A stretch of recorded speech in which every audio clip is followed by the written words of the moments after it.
नमस्कार, मैं हूं संजय शर्मा। आप देख रहे हैं 4 PM यूपी। बड़े बड़े भ्रष्टाचार की बातें ना खाऊंगा ना खाने दूंगा भाइयों और बहनों। लेकिन विश्व गुरु की नाक के नीचे हजारों करोड़ का घोटाला हो गया। मुख्यमंत्री के भाई का नाम राजनीतिक गलियारों में चर्चा का विषय बना हुआ है कि वो शामिल है। मुख्यमंत्री खंडन नहीं कर रहे कि भाई है या नहीं है, क्या मामला। आम आदमी पार्टी के नेता सौरभ भारद्वाज ने बड़ा जबरदस्त खुलासा किया है। लेके चलता हूं सीधा उनके पास। 4 PM न्यूज नेटवर्क में बहुत बहुत स्वागत है सौरभ भारद्वाज जी आपका। और मुझे आपकी याद इसलिए आई कि मैंने आपका एक पोस्ट देखा जो आपने दिल्ली की महान मुख्यमंत्री रेखा गुप्ता जी के प्यारे प्यारे कारनामों के लिए बोला था। साइकिल का आपने जिक्र किया और मुझे ऐसा लगा कि आपने शायद साइकिल की कोई कंपनी खोल रखी है जिसकी इतनी जानकारी आपको कैसे मिल गई, तो साइकिल बनाने वालों को भी नहीं मिलती। तो मैं उस पर रिसर्च कर रहा था, तब तक मेरे पास कुछ मैंने दिल्ली में जब पूछताछ शुरू करी तब पता चला कि एक 650 करोड़ रुपए का एक और भ्रष्टाचार हुआ है और वो हेल्थ में है। और मजे की बात यह है कि बड़ा प्रभावशाली आदमी है, उसने कहा भाई मेरा नाम सामने नहीं आना चाहिए। लेकिन इस पूरी कहानी में एक साहब भाग गए हैं और मुख्यमंत्री जी के भाई, उनका नाम भी सामने आया, लेकिन एफआईआर में बड़े गोल-मोल तरीके से उनका नाम लिखा गया, जिससे साबित ना हो कि ये मुख्यमंत्री के भाई हैं। अब मैं बिल्कुल ये नहीं कह रहा कि भैया उनके भाई का मामला है या नहीं है, लेकिन जब बात राजनीति में हवा में तैरने लगे, जब आपके पार्टी के मुखिया अरविंद केजरीवाल को बिना 1 रुपए बरामद हुए जेल भेज दिया जाए, तो जब इतने गंभीर आरोप लग रहे हैं, तो मुख्यमंत्री जी को एक बयान तो देना चाहिए कि भाई मेरे भाई का इससे कोई लेना देना नहीं है। और पुलिस को कहना चाहिए 650 करोड़ के घोटाले की फाइल आगे बढ़ाई जाए। लेकिन मेरी जानकारी में आया कि ये फाइल दबा दी गई। डबल इंजन की सरकार, देश की राजधानी, हेल्थ का मामला, क्योंकि आपने जब मोहल्ला क्लिनिक बनाए थे तो आपकी सरकार पे बड़े आरोप लगे थे कि आपने बड़ा भ्रष्टाचार किया है। अब ये 650 करोड़ का मामला क्या है? चूंकि आप दिल्ली के नेता हैं, मुखर हैं, तो मैंने सोचा कि आपसे ही बातचीत की जाए। जरा कहानी बताइए दर्शकों को कि इस मेडिकल में क्या खेल हुआ है, फिर हम साइकिल की सवारी करेंगे आपके साथ। जरा इसके बारे में बताइए थोड़ा भाई। देखिए, जो साइकिल के घोटाला तो अभी-अभी है। मैं पहले आपको मेडिकल और हेल्थ घोटाले के बारे में बताऊँ और जो जानकारी मैं आपको दे रहा हूँ, वो ज़्यादातर तथ्य जो हैं, वो एसीबी द्वारा दर्ज की गई एफआईआर से लिए गए हैं। वो एफआईआर ये कहती है कि दिल्ली सरकार के कुछ बड़े अफ़सर और उनके साथ कुछ लोग एक वेंडर के साथ उन्होंने मिलीभगत करके एक ऐसा पूरा का पूरा सिस्टम, एक पूरा का पूरा कार्टेल बनाया कि वो वेंडर जिसका नाम राजीव रंगीला बताया गया, वो मिडलमैन भी कहा गया उसको, वो तय करता था कि जो सरकार टेंडर देगी उसकी स्पेसिफिकेशन क्या होगी। और वो स्पेसिफिकेशन इस तरीके से बनाई जाती थी कि जो राजीव रंगीला ने जो कुछ कंपनियां बना रखी थी, शेल कंपनियां बना रखी थी, वो सभी टेंडर लगभग सभी जो है राजीव रंगीला की कंपनी को मिलते थे।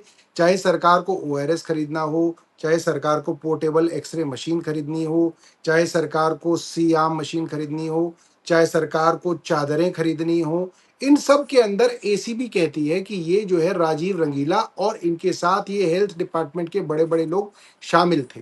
अब हम पहले दिन से ही कह रहे हैं कि भाई राजीव रंगीला को क्यों नहीं पकड़ रहे आप? राजीव रंगीला को तो पकड़िए जो मास्टरमाइंड है। मगर एसीबी इसके ऊपर बिल्कुल चुप रही। कुछ दिनों तक ये बोलते रहे नहीं जी हम पकड़ लेंगे, हम पकड़ लेंगे, और अब ये बात अखबारों में लिखी जा रही है कि वो शायद जो है विदेश भाग गया है। तो आपका जो मेन, जो आपका जिसको आप मास्टरमाइंड बता रही है एसीबी खुद, उस एसीबी ने उस मास्टरमाइंड को नहीं पकड़ा। डॉक्टरों को, डीजीएचएस को, सीनियर अफसरों को पकड़ के तो जेल में डाल दिया, उसको 1 से ज्यादा महीना हो गया, मगर मास्टरमाइंड को छोड़ दिया। तो हमारा ये आरोप शुरू से ये है कि जानबूझ के इस मास्टरमाइंड को इसलिए छोड़ दिया गया क्योंकि अगर ये पकड़ा गया तो कई बड़े बड़े राजनीतिक लोगों के राज भी खुलेंगे। क्योंकि आप ये बात समझते हैं, आप पत्रकार हैं, हम राजनीतिक लोग हैं, हम ये बात समझते हैं कि 650 करोड़ रुपए का घोटाला अगर हुआ है तो किसी डॉक्टर या डीजीएचएस की औकात नहीं कि इतना पैसा हजम भी कर जाए। वो हजम ही नहीं कर सकता वो डॉक्टर इतना पैसा। और पूरी सरकार की नाक के नीचे हर टेंडर, और कैसी मतलब ग्लेयरिंग चीजें हो रही हैं। जो चद्दर एसीबी की एफआईआर कहती है जो चादर 150 रुपए की एम्स में मिलती है, एम्स खरीदता है, वही चादर दिल्ली सरकार ने 450 रुपए की खरीदी। और कितनी खरीदी? 16.5 लाख चादरें खरीदी। आप सोचिए, अरे साढ़े बाप रे, सोलह लाख 3 गुना चादरें रेट, 3 गुना रेट। मतलब 3 गुना रेट तो है ही, और इतनी भारी मात्रा में खरीदी जैसे कि अगर एक 200 बेडेड अस्पताल है तो उसके लिए 10,000 चादर खरीदेगी।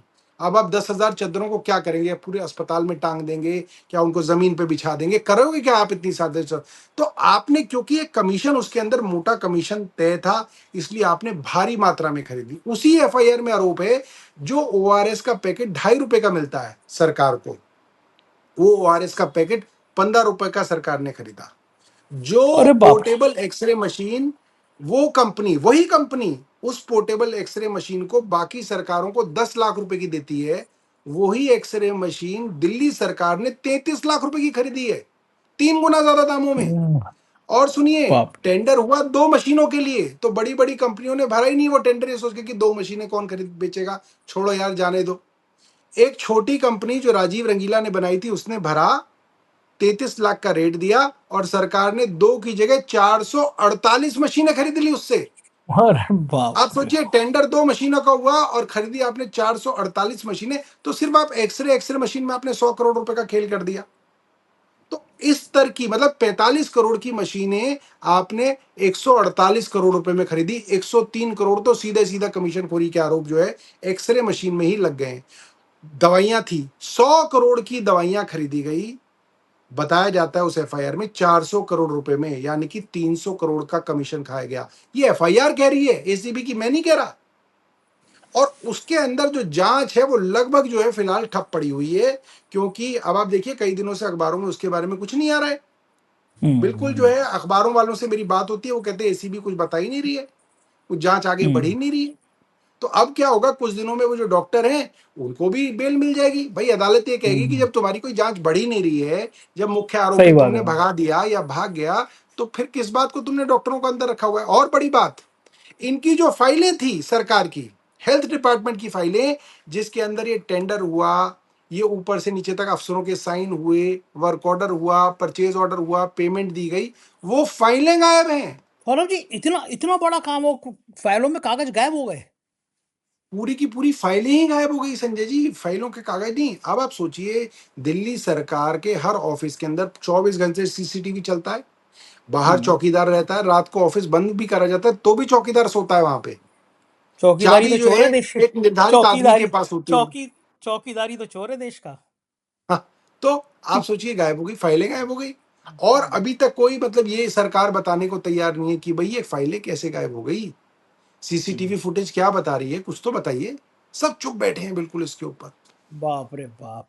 एक बताइए मुझे सौरभ भाई, इसमें मुख्यमंत्री के प्यारे प्यारे भैया का नाम कैसे आ गया? क्योंकि मैंने आज कम से कम 10 लोगों से बात की और सबके सब कह रहे हैं कि मामले को दबा ही इसीलिए दिया गया कि मुख्यमंत्री के भाई का नाम है। हालांकि आरोप पुष्ट तो नहीं है, लेकिन अगर ये चर्चाएं हैं, आशंकाएं हैं, तो मुख्यमंत्री को सफाई देनी चाहिए। और मामले को जो दबाया गया, तो कहीं ऐसा तो नहीं है रंगीला जी ने सबको ही रंग में अपने रंग दिया हो, तो मामले को दबाया जा रहा हो। देखिए, इस तरीके की बातें हमारे कान में आई, मगर क्योंकि कोई बहुत पुख्ता हमारे पास इसको लेके सबूत नहीं आए, इसलिए हम इस बात को कह नहीं पाए। और मैं एक बात और बताता हूँ, ये जब मामला पहली बार मेरे पास आया तो हमें भी नहीं मालूम था कि इसके अंदर जो है वो नाम कौन है। यहाँ तक कि उसके ऊपर मैंने बाकायदा प्रेस कॉन्फ्रेंस की है। इस हम्म। प्रेस कॉन्फ्रेंस में हमने बताया कि कोई राजीव अरोड़ा हैं जो हम्म। मेडिकल सप्लायर हैं, वेंडर हैं, और हम्म। उनकी पत्नी ने लक्ष्मीनगर थाने के अंदर एफआईआर दर्ज कराई, और पुलिस ने बाकायदा एफआईआर दर्ज की है, ये कह के कि उनके घर रात को करीब 10 बजे कोई पंकज जैन नाम के आदमी आए, हम्म। और उन्होंने ये कहा कि साहब, हमने आपके पति की कंपनी को मेडिकल के अंदर जो है, हेल्थ के अंदर जो है ठेके दिलाए हैं, और हमारे कमीशन को लेके कुछ जो है उनका लेन देन का मामला है। और उसके बाद कुछ गाली गलौज, कहासुनी की बात भी उस एफआईआर में दर्ज है। मगर जब मैंने ये एफआईआर पढ़ी और इसके हम्म। ऊपर प्रेस वार्ता की, तो संजय जी मुझे नहीं मालूम था कि जो राजीव अरोड़ा जिसका जिक्र इस एफआईआर में किया है, वो राजीव रंगीला एक ही आदमी है। ओके। जिस आदमी को मास्टरमाइंड बताया है एसीबी की एफआईआर में, जिस आदमी ने सारी की सारी शेल कंपनियां खरीद के 650 करोड़ का घोटाले को अंजाम दिया है, उस राजीव रंगीला का ही नाम है राजीव अरोड़ा। और हम्म। उस राजीव अरोड़ा की ही पत्नी शायद श्वेता अरोड़ा है या कुछ नाम है, मैं भूल रहा हूं अब तो। अ, हम्म। उनकी तरफ से एक एफआईआर दर्ज है और हम्म। उसमें एक प्रदीप नाम के आदमी का जिक्र आता है कि वो ये कहते हम्म। हैं कि पंकज, उनकी पत्नी एफआईआर में ये कह रही हैं कि ये जो पंकज जैन उनके घर आए, उन्होंने बोला कि जो प्रदीप ने आपको ठेके दिलवाए उसके कमीशन के लेन देन को लेके कुछ झगड़ा है। अब वो जो प्रदीप, अभी जो पंकज जैन है, इनका जो एड्रेस है वो उस एफआईआर के अंदर है, तो मैंने उसको वेरीफाई कराया। तो ये बात तो वेरीफाई हुई कि जो पंकज जैन है ये भारतीय जनता पार्टी के नेता हैं। हम्म। इनके पिता भी भारतीय जनता पार्टी के अंदर रहे हैं हम्म। और दोनों का जो है भारतीय जनता पार्टी से काफी जुड़ाव है। पंकज जैन तो शायद जो है युवा मोर्चा के कोषाध्यक्ष भी रहे हैं। हम्म। और इनके सत्ता, जो दिल्ली की सत्ता है, उसके आसपास के कनेक्शन की बात सब लोग कहते हैं पंकज जैन के बारे में। अब जो दूसरा नाम है प्रदीप, हम्म। कुछ लोगों का ये कहना है कि जो प्रदीप हैं ये पंकज जैन के मित्र हैं। हम्म। और जो प्रदीप पंकज जैन के मित्र हैं वो रेखा गुप्ता जो मुख्यमंत्री हैं उनके भाई हैं। असली मगर कहानी यही क्योंकि है। इसके अंदर, हाँ, मगर क्योंकि इसके अंदर प्रदीप जो हैं उनका एड्रेस नहीं लिखा हुआ, उनके बारे में और कोई ये नहीं लिखा हुआ कि वो आ, इनके भाई हैं, तो इसलिए हम लोगों इसके ऊपर प्रेस वार्ता नहीं कर पाए और करनी भी नहीं चाहिए मेरे हिसाब से, क्योंकि इसके हम्म। ऊपर एक प्रश्न चिन्ह है। मगर हाँ, ठीक बात सरकार है। को, मगर मुझे लगता है कि सरकार को और पत्रकारों को इस चीज की छानबीन करनी चाहिए। कि और आदमी है कौन एक ये। शुचिता के नाम पे, शुचिता, राजनीति की शुचिता के नाम पे मुख्यमंत्री जी को भी बताना चाहिए। अगर कि मेरे नहीं है भाई तो है। इन आशंकाओं को और इन र्यूमर्स को विराम देना चाहिए, ये कह के कि नहीं ये मेरा भाई नहीं है। ठीक बात है। और बिल्कुल ठीक दूसरी बात है। बात, इसकी जांच भी करानी चाहिए। देखिए हाँ, कौन आदमी है ये। संजय जी, ये एक एफआईआर कि कोई आदमी हमारे यहाँ आया और कमीशन को ले दे के गाली गलौज हुई, झगड़ा हुआ, एक छोटी सी एफआईआर, इसकी कोई औकात नहीं है इस एफआईआर की। मगर अगर ये एफआईआर 650 करोड़ के घोटाले से जुड़ी हुई है, जो कि है, क्योंकि हम्म। राजीव रंगीला के घर पे ये हम्म। पंकज जैन पहुंचे हैं, ये हम्म। बात एफआईआर में दर्ज है। तो हम्म। पंकज जैन क्या वाकई में वहां पहुंचे थे? उनकी क्या मोबाइल लोकेशंस वहां की हैं? क्या हम्म। सीसीटीवी फुटेज, क्योंकि इतने बड़े आदमी हैं ये राजीव रंगीला, इनके घर में सीसीटीवी जरूर होंगे, तो अरबों हम्म। अरबों के आदमी हैं, क्या इनके सीसीटीवी में पंकज जैन है या नहीं है? क्या इनकी कोई बातचीत उस सीसीटीवी में दिखती है? इन चीजों के ऊपर दिल्ली पुलिस को और दिल्ली सरकार को बताना चाहिए ठीक और बात इसको है। विराम लगा देना चाहिए अगर नहीं है तो। हाँ, दूध का दूध मगर पानी का इसके पानी हो ऊपर जाए। अगर पुलिस कुंडली मार के बैठ जाती है और ये एफआईआर से आगे नहीं बढ़ रही है, तो इसके अंदर सवाल उठेंगे। मीडिया को सवाल उठाने चाहिए और सरकार की तरफ से इसके ऊपर स्पष्टीकरण आना चाहिए। अगर नहीं है तो बता दीजिए नहीं है, मगर इसकी ठीक बात है जांच तो सौरभ भाई। कराइए कि अगर सौरभ ये भाई आप भी। प्रदीप ये नहीं है तो तो कौन है। कौन प्रदीप है भाई? क्योंकि भ्रष्टाचार हाँ। का तो मामला है, कमीशन खोरी का मामला है। ये पंकज जैन के बारे में तो लिखा ये है, मगर ये प्रदीप कौन है? और इन पंकज जैन के साथ भी क्या आगे की पूछताछ हुई है? क्या इसका पता हम्म। लगाया है कि कोई नेक्सस था, नहीं था, हम्म। ये इनके घर गए थे, नहीं गए थे, क्या मामला था? इसकी छानबीन तो होनी चाहिए, इन्वेस्टिगेशन बिल्कुल होनी ठीक है। चाहिए। ये आदमी कौन है, ये तो पड़ताल जरूर होनी चाहिए। जब दामन पे दाग खुद मुख्यमंत्री के लग रहे हो तो पता चलना चाहिए हमारा भाई है या नहीं है, बताना चाहिए। लेकिन अब दूसरा मामला एक खत्म नहीं होता है सौरभ भाई। आपने भी कसम खा रखी है कि आप परेशान करेंगे सरकार को। अच्छी खासी मुख्यमंत्री चैन की बात बैठी होती है, आप साइकिल ले आए बीच में, आप साइकिल ले आए बीच में। ये साइकिल की कहानी क्या है। अब देखिए साइकिल की कहानी बड़ी इंटरेस्टिंग है। पहली बात तो ये साइकिलें गरीब जो है बेचारी, जो लड़कियां हैं 9वीं क्लास की हमारे स्कूलों के अंदर, ठीक है, उनको साइकिल बांटने का काम एक सरकार के प्रोजेक्ट के तहत होना था।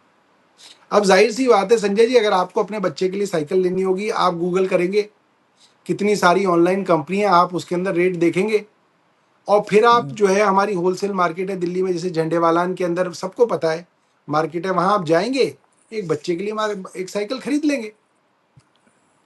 तो हमने देखा कि जो साइकिल दिल्ली की मुख्यमंत्री ने दी है, ये सरकार ने कितने की खरीदी? तो पता चला सरकार ने ये साइकिल, एक साधारण साइकिल है, वो 6,957 रुपए की है, लगभग 7,000 रुपए की साइकिल। अब आप तो बड़े जानकार आदमी हैं, 7,000 रुपए के अंदर तो गियर वाली साइकिल आ जाती है, डिस्क आ ब्रेक जाती वाली है। साइकिल आ जाती है, सस्पेंशन वाली साइकिल आ जाती है, वो अलग ही एल्युमिनियम खरीदी है, बॉडी की साइकिल आ जाती है। अब मैंने खरीदी है 5.5 या अब 6 हजार की वो। सरकार ने ये साइकिल जो खरीदी है तो बिल्कुल साधारण साइकिल है, इसमें तो कुछ है ही नहीं। तो हम्म, एक जो बहुत बड़े वेंडर बताए गए, उनकी चिट्ठी हमारे हाथ आई, और वो चिट्ठी उन्होंने एक को नहीं लिखी, उन्होंने दर्जनों चिट्ठियां लिखी हैं।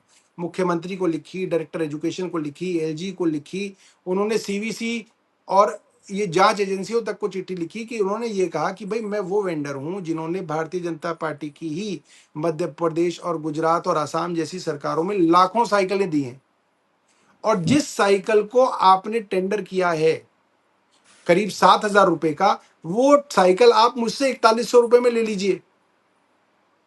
वो आदमी 4100 रुपए की साइकिल दे रहा है जो आप 7,000 रुपए का टेंडर कर रहे हैं, और जो हम्म, टेंडर किया उसमें भी वही आरोप है जो हेल्थ डिपार्टमेंट के टेंडरों के ऊपर आरोप लगाया, वही मोडस ऑपरेंडी है कि टेंडर की कंडीशंस ऐसी बनाई गई हैं कि आप जिस आदमी को पहले से सोच के बैठे हैं, आपका जो प्रिफर्ड वेंडर है, उसी वेंडर को वो ठेका जाएगा। उसके अंदर भी ठेके के अंदर कुछ ऐसी पेचीदगियां लाई गई कि 4,000 रुपए वाली साइकिल 7,000 रुपए वाले में खरीदी जा रही है, और कितनी खरीदी जा रही है, 1,30,000 साइकिलें। हाँ तो हाँ, अगर आप वाह। सोचिए 3,000 रुपए का ये कमीशन भी मैं यहाँ पे पकड़ लूं, तो आपका जो भी खा रहा है, मुझे नहीं पता कि किसने खाया क्या नहीं खाया, तो करीब 36 करोड़ रुपए का कमीशन हो गया। मतलब आपने 90 करोड़ रुपए का सामान खरीदा है और उसके अंदर 36 करोड़ के कमीशन के जो है आरोप लग रहे हैं। मतलब ये तो मतलब बड़े बड़े कमीशन खोरों को पीछे छोड़ दिया अगर ऐसा हुआ है तो।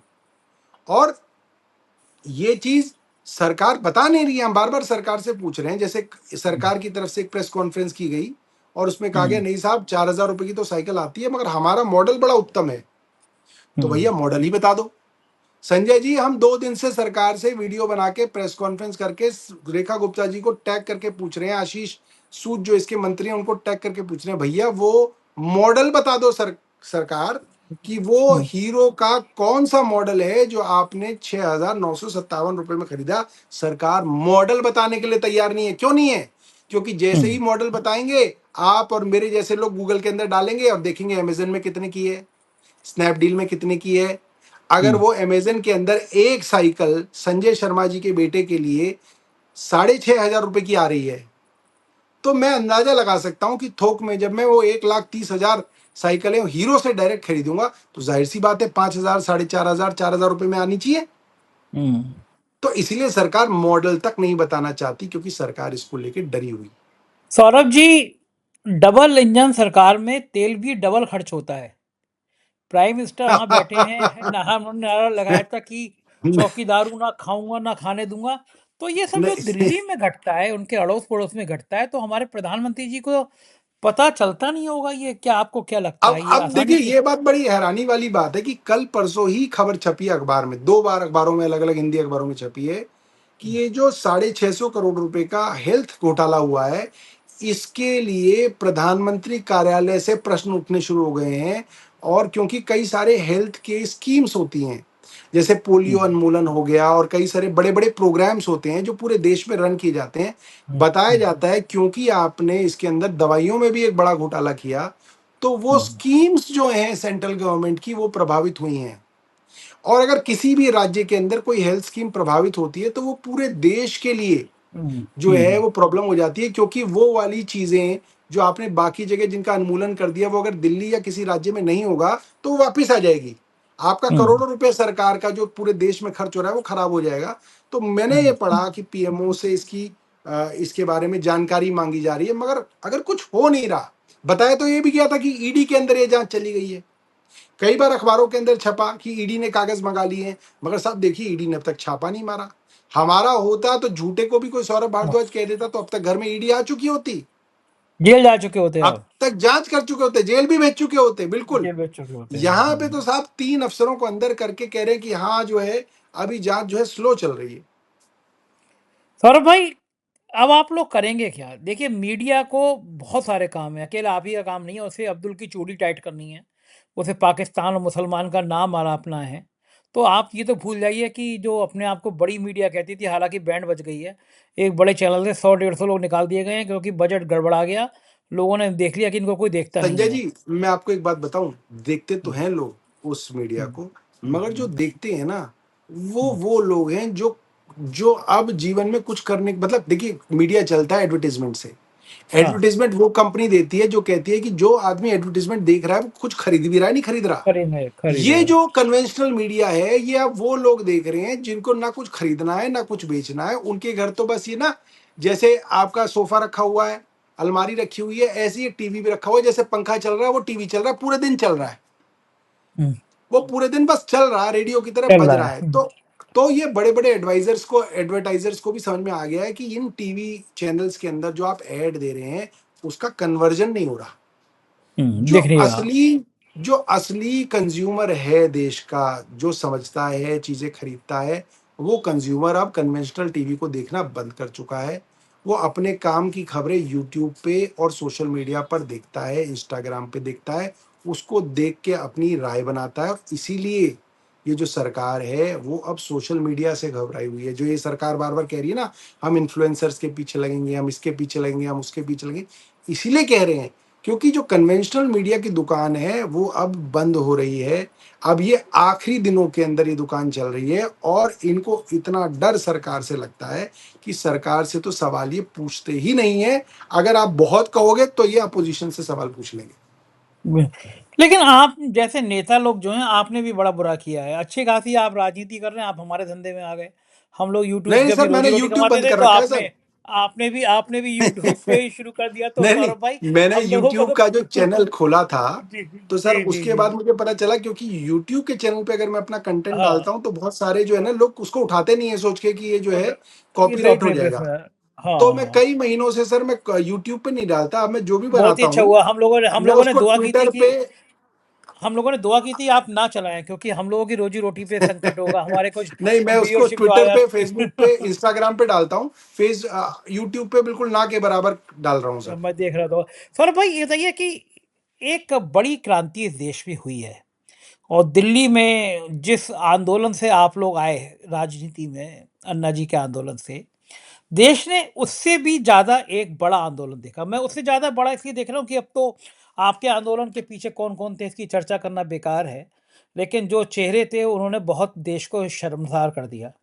लेकिन ये एक आंदोलन ऐसा जैन जी का खड़ा हुआ जिसका कोई नेतृत्व करे या ना करे, लेकिन नौजवानों ने कमान अपने हाथ में ले ली। और देश के 6 या 7 राज्य ऐसे हैं जहाँ के नौजवान सड़कों पर हैं। और मैं कई सारे ऐसे लोगों को जानता हूँ जो बीजेपी के अंधभक्त थे, लेकिन उनके बच्चे अब अपने माता-पिता से कह रहे हैं कि क्या हम लोग फांसी पर लटक जाएँ? क्या हम लोग लाठी डंडा खाएँ? जो लड़कियां थीं उनके लिए हमारी माननीय सांसद आपत्तिजनक बात कह रही हैं। आप दिल्ली के एक बड़े ऐसे जगह से प्रतिनिधित्व करते हैं जहाँ पे एक अभिजात वर्ग रहता है, उनके बच्चे भी इस आंदोलन में शामिल होने गए। और मैं देख रहा हूँ कि अब जो है एक भगदड़ की स्थिति केंद्र में भी बन रही है।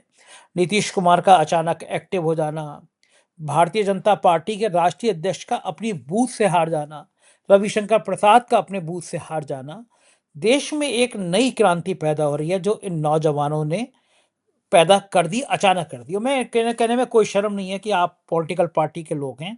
आप लोग जो काम नहीं कर पाए वो इन नौजवानों ने कर दिया। आप मानते हैं कि अब देश की जो परंपरागत राजनीति थी वो बदलेगी, और ये जो ज्ञानेश कुमार अपनी ज्ञान की गंगा बहाते हैं, सीबीआई, ईडी, इनकम टैक्स, इनके मन में खौफ पैदा होगा। और सबसे ज़्यादा बड़ा खौफ गोदी मीडिया के मन में हो गया है। मैं किसी भी हिंसा का पक्षधर नहीं हूँ, लेकिन जो स्टूडियो में बैठ के ज्ञान की गंगा बहा रहे थे, उनके रिपोर्टर के कपड़े फाड़े गए, मारा गया, आईडी देख के बदतमीजी की गई।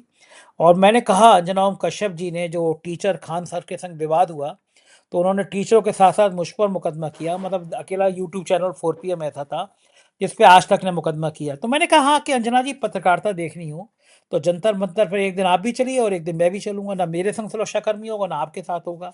देश की जनता किसको पसंद करती है ये आप खुद देख लीजिए, हमें तो कभी किसी गनर की ज़रूरत पड़ती नहीं है। मैं थोड़ा ये जानना चाहता हूँ कि चूँकि आप नौजवानों के बहुत संपर्क में रहते हैं, क्या वास्तव में एक बड़ी क्रांति की तरफ देश बढ़ रहा है, और क्या परिणाम होंगे इसके? देखिए, इस जेनजी के आंदोलन से पहले हमें भी अंदाजा नहीं था एक राजनीतिक दल के, मतलब कि तरह से मैं आपको बोल रहा हूँ, राजनीतिक व्यक्ति के तरह से बोल रहा हूँ, हमें ये अंदाजा नहीं था कि ये जो जेनजी है, ये देश के मुद्दों को इतनी बारीकी से समझता है, इसके ऊपर इसकी कोई राय भी है। मैं तो ये मानता था कि इनको देश में जो हो रहा है उससे कोई लेना देना नहीं है, और ये सब लोग जो है ये बात मान चुके हैं कि भाई इस देश का कुछ होना जाना भी नहीं है, अपना पढ़ो लिखो और अपना कुछ करियर बना लो और भागो। मैं ऐसा समझता था इनके विषय में।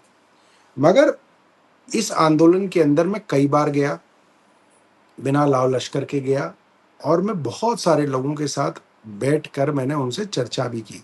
जैसे जब बहुत सारे नौजवान बच्चे, जो बिल्कुल आप सोचिए जैसे ना करोड़पतियों के बच्चे जय भीम का नारा लगा रहे थे, तो मैंने एक दो को पकड़ के साथ में बिठाया फुटपाथ पे। मैंने बोला तुमको मालूम है ये भीम कौन है? तो वो बोला बच्चा, if I am not wrong it is doctor Baba Saheb Bhimrao Ambedkar. मैंने कहा कमाल ही हो गया। मतलब इतने बड़े घरों के बच्चे अगर जय भीम का नारा लगा रहे हैं और ये जानते हुए कि वो बाबा साहब भीमराव अंबेडकर हैं, तो इसका मतलब उनके जो फंडे है ना वो हमसे ज्यादा क्लियर है। हमें तो बहुत सालों बाद बाबा साहब भीमराव अंबेडकर के कंट्रीब्यूशन को समझ पाए। स्कूल में तो पढ़ा, कॉलेज में भी पढ़ा, साइंस के बच्चे थे इसलिए ज्यादा इसके अंदर घुसे नहीं।